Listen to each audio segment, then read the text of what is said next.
Approximately a month ago, I had purchased this RV that ended up turning into my most successful video to date. Thank you very much for watching that. If you did, 300,000 views is not something I ever anticipated of getting. I definitely hoped for it. I just wasn't sure if it would ever actually happen. But because of that massive exposure, there were a lot of people reaching out to me and asking me about how to bid on Copart. Because believe it or not, sometimes you actually do get deals like that RV that I bought for a $15 bid. Sure, with fees and delivery, it was approximately $220, but more on that later. Besides that RV, I have bought plenty of other vehicles from Copart. Most recently, this A4, which was that much, and this A6, which was a $1,600 buy it now option. Long story short, Copart is a great place to go if you're looking to buy a car on a budget. And today I'm going to get into some myths that I have seen go around Copart as I've been going on this discovering journey of my own with Copart and buying Copart and dealerships and brokerages. Let's get into it. Myth number one that I think is pretty simple, and most people would expect this, is that you do not have to be a dealer to buy from Copart. Even though in my case I am a car dealer, a very, very small one. I'm the single employee, and what you've seen so far, that is the entirety of my dealership. But it suffices. It is enough to get me a dealer's license, and if you're interested in that process, check out my older videos where I went over what needs to be done to get your dealer's license. But luckily, you really don't have to be a dealer to buy from Copart. First of all, there are some states out there that allow regular public to buy from insurance auctions. If you Google this and find this link here, you'll find this, which basically just gives you a very good self-guide as to who can bid where. Now, I'm not familiar with other countries, but this will cover all of the USA as well as Canada. So if you don't have any dealer licensing or general business and exporter licensing, you would be considered a private individual. And as you can see, there's plenty of states that say yes under all three categories of items they have on Copart, which are title items, salvage, and boats, jet skis, snowmobiles, aka toys. Take Arizona, for example. You can buy all three as a private individual, assuming you have a Copart membership. Same goes for Arkansas, Idaho, Iowa, Louisiana, Minnesota, Mississippi, Montana, Nebraska, and so on. As you'll also see, some states like Washington or Colorado, they will allow you to purchase some things, such as salvage title items, but they will not allow you to buy boats, jet skis, snowmobiles, or title items through Copart in Colorado for whatever reason. That is just state regulations that Copart has to abide by. But let's say you're located in California where you're not allowed to bid on anything in the state of California. You're still more than welcome to purchase things from Arkansas or Arizona with no licensing. Copart themselves has to stick to these regulations for every state that they're located in. However, you as a user are allowed to go to a different state and purchase from there. Now, if you already have a membership with Copart, you can check whether or not you're allowed to bid on things by clicking on this eligibility status. As you can see in my case, I can bid on this Triumph, which I would like to. So as you can see, you can buy from different states. However, one more thing you would need to do that is the membership with Copart, which is actually going to give you access to their website, to their bidding and auctions. Copart has three different tiers of their membership. First one is the free one, where you just can create an account and browse through their listings, which I recommend you to do before any further money spending.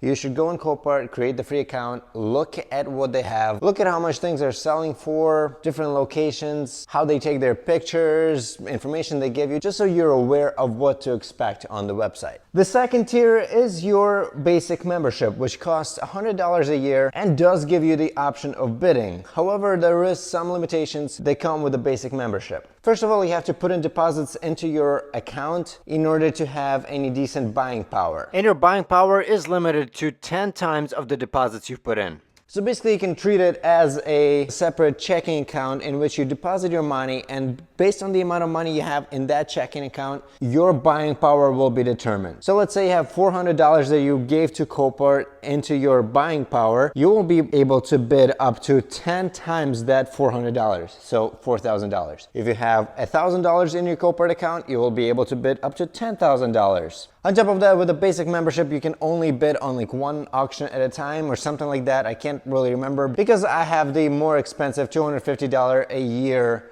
membership The premier membership, I think, is what they call it. And that's the third, this is a parts car, we don't really care about it. And that's the third tier of their memberships, which gives you $100,000 buying power regardless of the deposits you put in. In fact, you don't have to have any deposits in your Copart account, apart from the one-time $400 deposit that is refundable if you decide to cancel your membership. So you don't have to put in any additional money into the account. You have basically unlimited buying power up to $100,000, and you can bid on as many auctions as you would like to. Now, if you don't want to be limited to certain states and certain limitations by state, and you want to bid on everything on Copart, you either have to have your own licensing or you need to hire a broker. If you do hire a broker, you do not need to have any additional memberships. The brokers will allow you to have memberships through them, which will actually give you access to their own Copart account and allow you to bid live. It's a great technology, it is very convenient, however it does cost. I think they charge approximately $400 per purchase. Even though they advertise $250 and stuff like that, it doesn't work like that. I tried it once, and yeah, no, it's pretty much a lie. To find out more about that, you just have to watch one of my other videos in that corner. Or is it that corner? No, that corner, right there, yep. Alternatively, you can go to a broker such as me, where I'm obviously a very small business and I don't have the technology that the brokers do. However, I can bid on your behalf. All you have to do is send me your lot number that you're interested in, send me your maximum bid, and I will just do the bidding on your behalf. After you submit the $600 deposit or the 10% of the final bid, because that's the cancellation fee Copart will charge me in case you end up backing out. And after, if we win your lot, I will sell the car to you. So we'll do the paperwork over email. You can go pick up the car yourself, which does require you to download the Copart Transportation app, create an account there. It is completely separate from your Copart account. The Copart Transportation app allows you to act as a transporter to go pick up the cars. That's what all transporters will actually use to deliver the cars to you. So you can either pick up the car yourself or you can hire a transporter to do it. I will give you the information required to do that once I receive the payment, as well as a $150 fee that I charge for my personal time. If you are interested in doing that, please reach out to my email or Instagram or my business's Facebook page that are all in my YouTube profile. Now, the second myth about Copart is that the Copart fees ruin it. I've had people comment that on multiple of my videos, saying that Copart fees are so unfair and unreasonable. Honestly, I disagree. Even though I've spent a lot of money and I've given them a lot of money, you gotta realize that Copart is a massive facility. They have forklift operators, they have all that real estate, they have actual forklifts. They have to pay their janitors, they have to pay the people who take the pictures of their cars. They do not get the money that you pay for the cars on Copart because they're not the seller, they're not the official seller and owner of that car. It's usually the insurance that is selling the car. They're just using Copart's platform. Copart has a lot of expenses that they need to cover, and hence the fees that they charge. Plus, it's a business. They need to make a profit. I think it makes perfect sense, and I do not blame them for what they charge whatsoever. And even with the fees included, you can still find awesome deals out there. Everything I've bought on Copart so far has been a great deal. Even though, yes, sometimes it doesn't work out as well as others, it's still usually worth it. You just need to be aware of the market. You need to understand the issues on the car. You need to be able to estimate how much it would cost to fix something, and you should be okay. For example, this A6, I bought for a $1,600 bid, and with fees and delivery, I paid $2,300 total, which is still a fantastic deal for this car. In fact, I'm even trying to sell it the way it's sitting right now, just to see if I can make an instant quick profit of maybe $1,000, because there is a decent demand from people who don't have licensing. I used to be the person myself. I used to buy cars from private individuals that had issues, that were crashed. I'd fix them and sell them. It's just that there's the taxes, registration, stuff like that you have to pay without a dealer's license, which makes it significantly less profitable than having a dealer's license. Basically, my point is that even though I paid $700 above my bid, it is still a great deal for a car like this. You just really need to be aware of these fees when you are doing the bidding so that you can account for that and not overbid by forgetting how much you're gonna have to spend on the fees. Very frequently, there will be other people who are willing to spend more money on that car and they will outbid you, and you need to be prepared for that. Sometimes those people need these cars as parts cars. To them, the car is worth more because, for example, I used this car to rebuild my S4 that is right outside here, and would have cost me a lot more if I decided to buy all of these front end parts, all of the parts on the passenger side, as well as all the mechanical parts that I needed for this car. If I had bought these parts one by one, it would have been incredibly expensive, and buying a parts car saved me lots and lots of money. Plus, I'm still left with a relatively somewhat kind of functional car or shell that I can do fun things with. That's exactly what I plan on doing. Actually, I'm hoping to turn it into a rally build or autocross build. I haven't decided yet because I don't have the money. If you'd like to see that, please subscribe, help me out with growing this channel. Do not be discouraged by high prices on Copart. Sometimes there's just literally people who are willing to spend more on a certain car because they're in a different situation than you. And that brings me to myth number 3, and that is that the sellers of the cars on Copart bid up their own listings just to make a bigger profit, just to sell their vehicle for a higher price. This is certainly just my opinion. I don't think they actually do that because most of the sellers on Copart are insurances. I don't think they will be paying an employee to sit there at a computer and try and bid against other people on Copart just to make a couple $100 more on a sale. The reason people think that is pretty simple. If you watch the live auction as it happens, Copart will tell you where those bids are coming from and what states or countries you're competing against. And very frequently you will see the home state in which the actual car is, where the auction is taking place. You will see the home state being more active and bidding against you. And very frequently they will bid more. So a lot of people kind of make that automatic assumption that because it's the home state, it's the actual seller bidding against you, and it really isn't. It's just another dealer or a builder in that state who doesn't have to worry about their transportation costs. For example, if I'm bidding on a car in Colorado while I'm in Wisconsin, when I make my bids, I have to account for the fact that I'm gonna spend $1,000 on getting that car from Colorado to Wisconsin, so I'm not gonna be bidding as much. While a dealer in Colorado can spend that extra $1,000 because they don't have to worry about transportation costs. I have more faith in humanity than that. Has it happened? I'm sure it has, but I don't think it's as common as people think it to be. Now, myth number 4 is that you can just walk around the Copart lot. I actually made that mistake as well. I thought that you can just show up to a Copart, if you remember, walk around the lot, look at all the cars they have. And I believe that because of YouTube, because of this. Because there's a lot of big YouTubers who just kind of record themselves walking around Copart talking about different cars. I don't know how they do it. All I know is that the times that I have shown up to different Copart locations, they give you maybe 3 to 5 cars to look at. You have to give them the lot numbers of the vehicles you're interested in. They are going to send one of their employees to escort you through the lot. Sometimes they do it with a car, sometimes they don't, depending on the location size. And you definitely don't have all day to just sit there and look at a car, look at every little detail, because that person is going to be standing right next to you waiting for you to finish up. And you definitely feel a little pressure to trying to get it over as soon as possible so that you can let them go on with their day. There's also specific hours. Some locations will have specific hours during which you can come and visit the lot and look at the different cars on there.